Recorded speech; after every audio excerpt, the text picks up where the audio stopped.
Kita ke tahun 1891, seorang jurnalis warga Austria tiba di Paris, Perancis. Dia adalah wartawan yang bekerja di sebuah surat kabar di Vienna, di mana dia mendapat tugas ke Paris kala itu. Dia bernama Theodor Herzl. Paris di masa itu adalah tempat kemerdekaan berbicara, free thought atau kemerdekaan berpikir. Jadi Herzl berharap dunia yang terbuka di Paris. Tapi yang mengejutkan adalah antisemit atau anti-Yahudi ada di mana-mana di Perancis ternyata. Sebagai seorang Yahudi, Herzl sangat mengenal kebencian itu. Ketidaksukaan orang terhadap keturunan Yahudi di Austria juga sama. Herzl awalnya mengira dengan adanya kemajuan post-revolusi industri di Prancis, maka antisemit tidak terlalu berpengaruh di Paris. Ternyata faktanya sebaliknya. Kemudian ada sebuah berita yang menghebohkan di Prancis waktu itu, yang dikenal di kemudian hari dengan nama Dreyfus Affair. The Dreyfus Affair adalah peristiwa seorang tentara keturunan Yahudi yang dituduh sebagai mata-mata Jerman. Dan karena keyahudiannya itulah dia dihukum, walaupun tidak ada data-data yang valid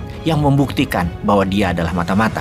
Kita rincikan sedikit. Skandal Dreyfus adalah skandal politik yang memecah Perancis yang berlangsung dari tahun 1894 hingga 1906. Skandal politik ini berpusat pada sosok Alfred Dreyfus, seorang kapten Yahudi yang dihukum atas tuduhan pengkhianatan membocorkan rahasia militer Perancis kepada pihak Jerman. Skandal ini dimulai pada bulan Desember 1894. Dreyfus yang kala itu berusia 35 tahun dihukum tanpa dasar dan dijatuhi hukuman penjara seumur hidup karena dianggap membocorkan rahasia militer Prancis ke kedutaan besar Jerman di Paris. Pada bulan Maret 1896, Kepala Kontraspionase Prancis Kolonel Georges Picquart berhasil menemukan sebuah dokumen tulisan tangan yang mirip dengan tulisan tangan Mayor Ferdinand Esterhazy yang bukan merupakan Alfred Dreyfus punya tanda tangan. Namun, bukti tersebut ditutup oleh para petinggi militer. Intinya adalah hukuman kepada Dreyfus karena dia Yahudi. Titik. Yahudi harus salah. Masyarakat Prancis jadi terbelah dua. Antisemit atau anti-Yahudi di dalam kasus Dreyfus juga dipengaruhi oleh Gereja Katolik, oleh Vatikan yang menekan Prancis agar Dreyfus dihukum. Kehadiran Vatikan bermain-main dengan agama membuat Herzl muak. Jiwa keyahudiannya memantik, meledak, marah. Yahudi jadi target atas semua kesalahan dan selalu dibully. Sejak saat itu Herzl menemukan misi hidupnya. Dia dan keturunan Yahudi memerlukan tempat tinggal yang aman bagi mereka untuk hidup dan keturunannya. Tidak ada lagi yang merendahkan dan membuli mereka. Tempat mereka berdaulat. Yang menjadi pertanyaan mendasar adalah di mana tempat itu? Pikiran Herzl hanya satu, yaitu tempat sejarah muasal para Yahudi sejak 4000 tahun yang lalu, yaitu tanah Palestina. Kemudian Herzl menciptakan sebuah movement, sebuah pergerakan Yahudi untuk membangun negaranya sendiri. Gerakan ini bernama Zionisme. Herzl disebut sebagai bapak dan pendiri gerakan Zionisme yang dia meninggal sebelum negara impiannya terjadi, yaitu kurang 1 tahun sebelum Israel berdiri. Dan semenjak saat itu, dunia Palestina tidak pernah damai. Dunia di wilayah Jazirah Arab tidak pernah damai. Untuk memahami sejarah itu semua, kita harus memahami apa itu Yahudi, apa itu Jewish. Orang Yahudi beragama Jewish, namun dalam sejarah mereka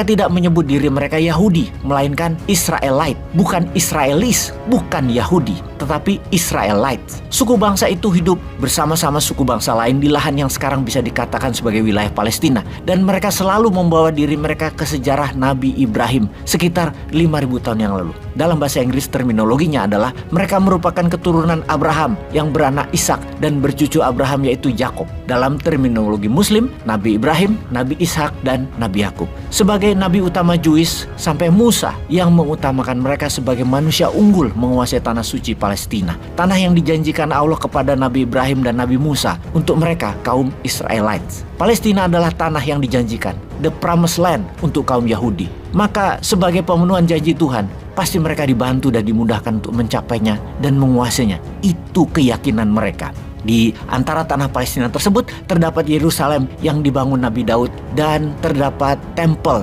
Jew atau sinagog pertama yang dibangun oleh Nabi Sulaiman. Lalu kalau tempat itu dijanjikan milik mereka, kok mereka pergi? Kok mereka ngabur dari tanah mereka tersebut? Sejarah mengatakan bahwa wilayah Palestina berkali-kali diinvasi. Pertama oleh kerajaan Assyria zaman Mesopotamia kira-kira tahun 700-an sebelum Masehi. Kemudian kerajaan Babilonia di tahun 500-an sebelum Masehi. Kemudian kerajaan kerajaan Persia di tahun 300-an sebelum Masehi, kemudian kerajaan Romawi tahun 60-an sebelum Masehi, yang terakhir yang terlama adalah kerajaan Ottoman sejak tahun 1571 Masehi. Di setiap invasi, kaum Yahudi selalu terusir. Puncaknya adalah di masa Romawi, di mana kaum Yahudi melawan dengan keras tentara Romawi namun gagal. Jenderal Romawi memberangus semua tempel sinagog, membunuh banyak kaum Yahudi, dan yang tersisa melarikan diri keluar Palestina. Yahudi menjadi terusir, terbuang. Sebagai pengingat, sebagai catatan, bangsa Arab tidak pernah meninggalkan tanah Palestina karena memang kampung halamannya. Sekarang kita melompat ke abad 19 dan abad 20, di mana kaum Yahudi yang Jew selama 2000 tahun tersebut banyak yang melarikan diri ke utara, ke Eropa. Hanya beberapa yang menetap di Palestina dan Asia Barat. Diaspora Yahudi menyebar hingga abad 19 dan abad 20. Kira-kira ada 3 juta yang tinggal di Polandia. Ada di wilayah Rusia kira-kira 2,5 juta jiwa. Di Inggris dan Jerman hampir 1 juta jiwa. Karena sifat mereka yang eksklusif, sok mulia, sok pinter, sok merasa bangsa pilihan, mereka tidak disukai dimanapun mereka menetap, selalu bermasalah dengan masyarakat sekitaran. Karena mereka pendatang dan secara turun-temurun tertutup, eksklusif, hanya sesama mereka. Yahudi di mana-mana dijadikan sasaran bulian karena mereka itu sombong. Karena sering berada di bawah tekanan itulah sesama mereka menjadi kompak. Uang beredar di antara mereka menjadi sangat kuat. Mereka melakukan konsolidasi kekuatan di mana-mana Yahudi itu sesamanya kompak, terutama urusan duit. Sehingga ide membuat negara sendiri yang eksklusif, yang apartheid, yang hanya untuk kelompok mereka saja, tentunya menjadi bukan misi satu orang saja, namun belasan juta warga keturunan Yahudi di seluruh diaspora dunia mimpinya sama. Impian Zionis adalah menduduki Palestina, sementara rakyat Palestina yang tidak pernah meninggalkan tanah air mereka sedari dulu sekarang dibom dan terusir dengan tindakan keturunan Yahudi yang mengambil paksa lahan mereka. Sahabat, semoga Anda faham cerita ini. Peace.